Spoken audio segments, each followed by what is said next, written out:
Matindi ang naging talumpati ni Congressman Egay Erice.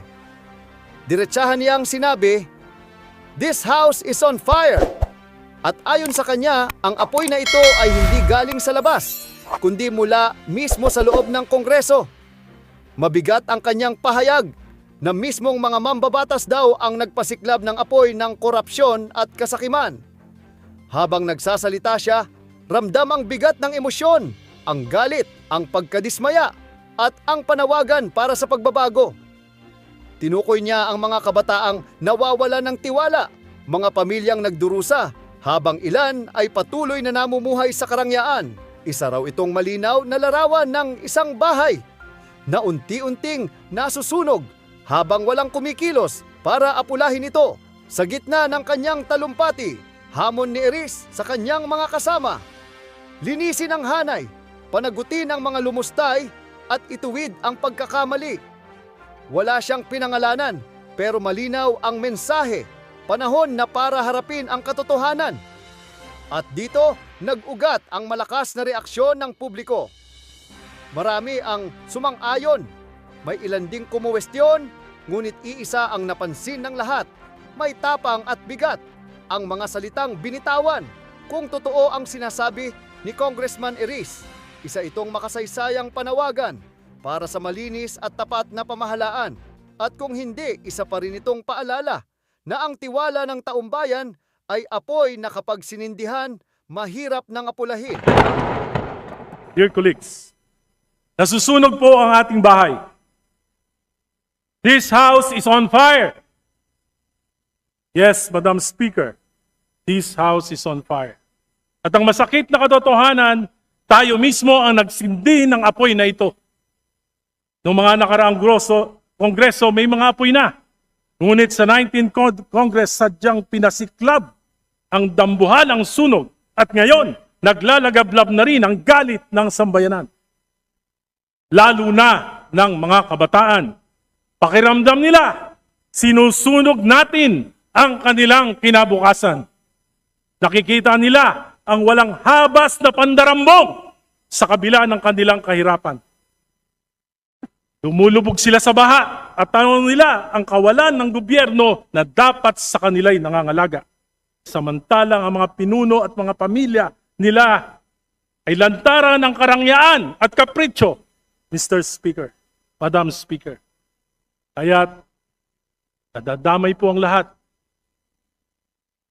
Bawat isa sa atin ay binabatikos sa ating kanya-kanyang mga distrito. Kaya hindi na po pwede ang business as usual. Hindi na pwedeng umasa na lilipas ang galit ng bayan. Hindi na pwedeng pagtakpan. Hindi na pwedeng magturuan. Kailangang isiwalat ang katotohanan, aminin ang pagkukulang, ituwid ang kamalian, at panagutin ang mga lumustay at nagsamantala sa kaban ng bayan. Mga kasama, linisin natin ang ating hanay. Magpatubad tayo ng mga matinding reforma kahit ang kapalit ay sariling pagsasakripisyo. Hindi na pwedeng naidahilan na politika lang ito. Hindi na pwedeng sabihin gawa lang ito ng DDS, ng kaliwa, ng dilawan, o pinklawan. Hindi na pwedeng isisi sa DPWH, sa nakarang administrasyon, o sa mga kontratista, sapagkat ang pinakamalaking korupsyon na ito ay nagsimula sa ating sariling tahanan noong 19th Congress. Hindi po ako narito para humusga sa kadinuman. Bagkus nais kong kumatok sa inyong mga puso at konsensya. Baka naman sobra na talaga. Naniniwala akong pwede pa tayong magbago ng pananaw. Alalahanin natin sa gitna ng pagdarahop ng ating nila at kasaganaan natin, umaasa pa rin ang marami sa ating mga kababayan na maiaangat natin ang kanilang pamumuhay sa kabila ng ating sa kabila ng kanilang kahirapan. Marami pa rin sa ating mga kababayan na ang turing sa atin ay mga Diyos-Diyosan na kanilang kailangan. The corruption of insertions and diversions may have started in the past administration, but the conflagration unleashed by the 19th Congress is of a magnitude beyond comprehension. Ang mga insertion at diversions na ginawa ng ika-19 na Kongreso ay walang kapantay sa kasaysayan. Isang halimbawa ng mapanlinlang at inabusong anyo ng insertion ginamit upang pondohan ang mga proyektong walang tunay na benepisyo sa mga mamayan. Hindi plinano ng gobyerno at ng Pangulo, kundi siniksik para sa pansariling interes ng ilang makapangyarihang individual o pamilya. It's greed gone wild. 1.45 trillion. Yan ang kabuuang halaga ng insertion at diversions noong 2023, 2024 at 2025 General Appropriations Act. Pinondohan ng 19th Congress ang mga proyektong hindi naman bahagi ng panukala ng Pangulo. Ang mga insertion at diversions na ito ay napunta sa mga ghost projects, substandard projects at mga proyektong pumapabor lamang sa mga shrewd businessman na nagkataong naging makapangyarihan na mambabatas. Minsan kong nakausap si dating DPWH Secretary Manny Bonoan. Sabi niya, Egay, maging ang computerized generated maintenance ng mga primary roads sa buong bansa ay binawasan at di pinatawad. Kaya tiyak ang deterioration ng ating mga pangunahing lansangan.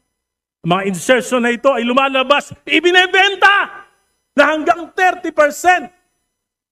Para may patupad, dadayain ito o ghost project na lamang. Ang mga pondo binebenta. May proponents na, may traders pa. At sinong gagawa ng mga programa? Yung mga district engineers. Hindi na dumadaan sa pamunuan ng ahensya. Tulad nila, Bryce Hernandez at Henry Alcantara. From 2023 to 2025, 1.45 trillion ang inalis sa Kongreso mula sa program New Appropriations. 395.3 billion noong 2023, 564.5 billion noong 2024, 487.5 billion noong 2025. Sa kabuuang 1.04 trillion ang inilipat sa program and appropriations. Mga standby appropriation na para bang blank checks na bukas sa pag-aabuso. At ano nga nangyari? Inabuso at pinagsamantalahan. Bakit? Halos imposibleng matupad ang mga kondisyon para ma-release ang mga unprogrammed funds. 3 lamang ang pwedeng panggalingan nito. Excess revenues, halos hindi naman nangyayari ito. New sources of revenue, dagdag buwis, himala kung mangyayari din. Loan proceeds, utang na naman, baon na ang bayan. Maparaan talaga ang mga tuso. Kaya gumawa sila ng bagong source of revenue. Bukod sa insertions at diversion, kinapa pati idle cash ng mga GOCCs. 60 billion mula sa 89.9 billion ng PhilHealth subsidy at 107 billion mula sa Philippine Deposit Insurance Corporation. Pero dahil sa public outcry, hindi na natanggal ang PhilHealth subsidy noong 2025 GAA at inuutos na ng Pangulo na ibalik ang 60 billion na ibinawas noong 2024 at ito ay kukunin sa 2026 GAA. Insertions, diversions, amendments are not inherently bad if justified. Dapat, exception lamang yung insertions. Pero naging patakaran, ang ginawa ng 19th Congress, hindi po ito exception. Ito yung rule. Kung saan namin gusto mapupunta, doon mapupunta ang pondo, ang salita ng 19th Congress. Saan nga ba kinuha ang 1.45 trillion? Alam natin ang ilan ang pinanggalingan. Alam natin ang pinuntahan. Pero hindi lahat. At hanggang ngayon, nanguhula pa rin tayo. Subang malaki ang pananagutan ng 19th Congress upang makapag-divert ng malalaking pondo, tinanggalan ng appropriation sa mga flagship projects na ibang ahensya, foreign assisted at utang pa sa mga dayuhan. Bunga nito, naantala ang maraming proyekto. Dumagdag ang gastos na ipapasa kay Juan de la Cruz. Ayon sa DOTR, sa 2 proyekto pa lamang, Metro Subway at PNR Elevated Rail, may tig-4 na taonang delay from 2028 na dapat matapos magiging 2032. Tinatayang higit 200 bilyon ang karagdagang gastos dahil sa inflation, dollar fluctuation, commitment fees, interest at pagtaas ng labor and materials. Kung hindi ito pinakailaman, magkakasubway sana at magkakaroon na tayo ng PNR elevated rail bago dumating ang taong 2020. Ngayon, 2032 na ang tansyang pagtapos.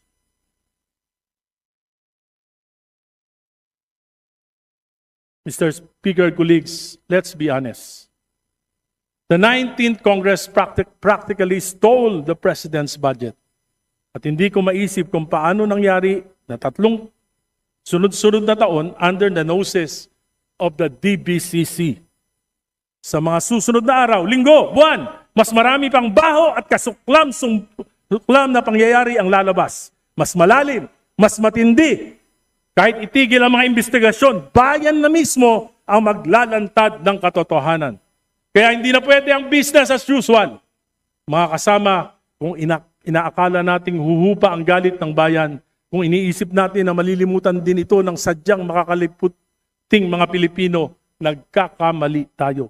Sapagkat gising na gising ang mga kabataan at natitiyak ko na ang mga substandard at ghost projects na naibunyag na ay tip of the iceberg pa lamang. Marami pang nakatago at sa pagpapatuloy ng mga investigasyon, marami pang mas malalim at nakakasukang mailalantad.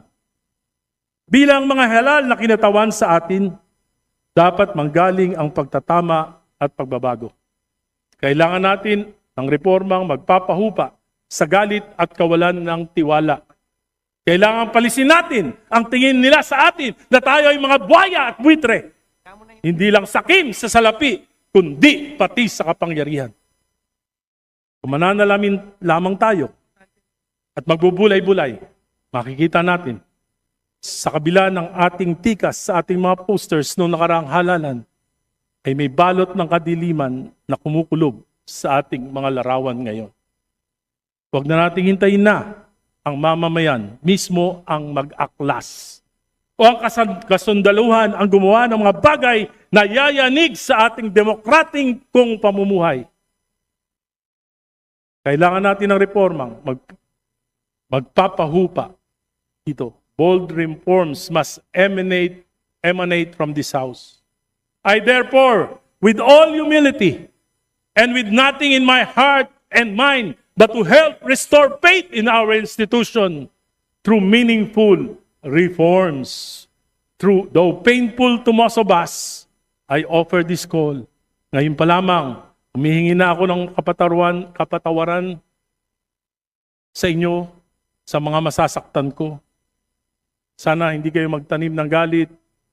This is for our institution. This is for our country. This is for our people. This is for our future.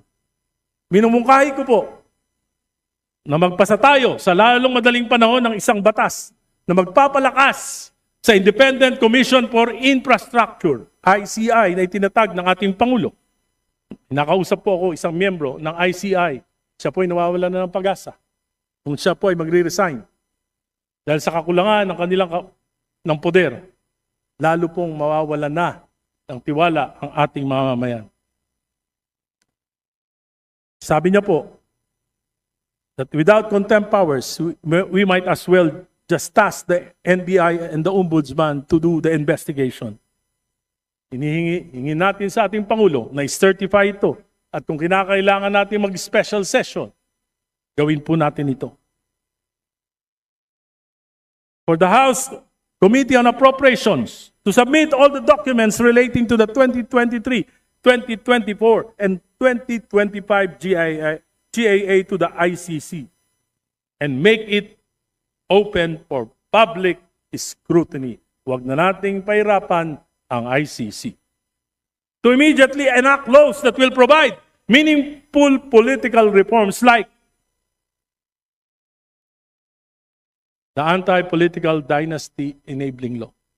Sumumpa tayong lahat mula kay Pangulong BBM, BP Sara, mga senador, at tayong mga congressman that we will abide and uphold the Constitution, supalit patuloy nating nilalabag ang Article 2, Section 26 ng ating saligang batas.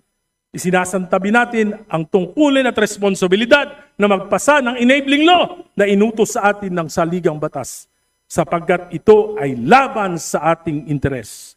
We chose to only cherry-pick the provisions of the Constitution that favor us. Dahil 70% ng kapulungang ito ay mga dynasties.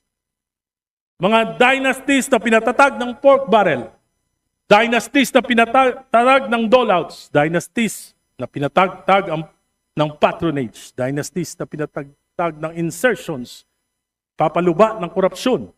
At sumasaintabi sa mabuting pamamahala. Sa aking panukala na isinumite dito sa Kongreso, Mr. Speaker, 2 miyembro kada pamilya, pagbigyan na natin. Lampas doon, sobra na. Tama na. Mga kasama, tigilan na natin ang palusot. Kailangan ko ng proyekto sa aking distrito. Kailangan ko ng akap. Kailangan ko ng tupad para may maipahamahagi ang asawa ko na gobernador, ang kapatid kong mayor, ang vice mayor kong anak. Ang pisang May we kumbukal. kindly request the Honorable Erice to please wind up? At pati aso ko, tatakbo na rin, Kapitan. Sapagkat kami lang ang kailangan ng bayan. Our family is God's gift to our people. This is not democracy. This is dynastic monarchy in the sky. Mr. Speaker, sabi ni Albert Einstein, the world is being destroyed by greed, stupidity, and fear. Kaya ngayon, tanong ko, papayag ba tayo na sunugin ang kasakiman ng kongresong ito at ang bansang ito? Papayag ba tayo na lukuban ang katangahan ng sambayanan? Papayag ba tayo na alipinin ng takot na mawala ng pondo kung hindi susunod sa makapangyarihan kahit mali? Mr. Speaker, dear colleagues, let us put out this fire before it consumes us all. Mr. President, Bongbong Marcos, I believe you are sincere in your anger and disgust. I believe in the sincerity of your tears.